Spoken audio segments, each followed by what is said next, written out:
How to reset your Vrbo password. Hi everyone, I'm here to assist you today. Without any delay, let's jump right in. First, open Vrbo's page. Here, simply click on email and then type in your email. After you've typed in your email, press on continue. Mail will be sent to your Gmail. Here, go to Vrbo's mail, copy the code, as it will give you a one-time code.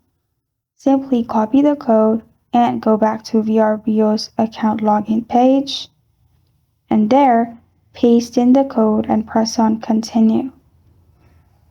After you press on continue in here, click on save for now.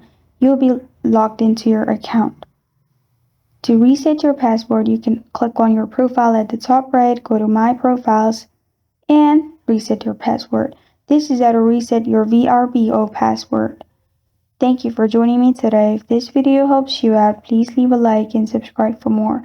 Got a question or want to suggest a topic? Comment below. Thank you for watching.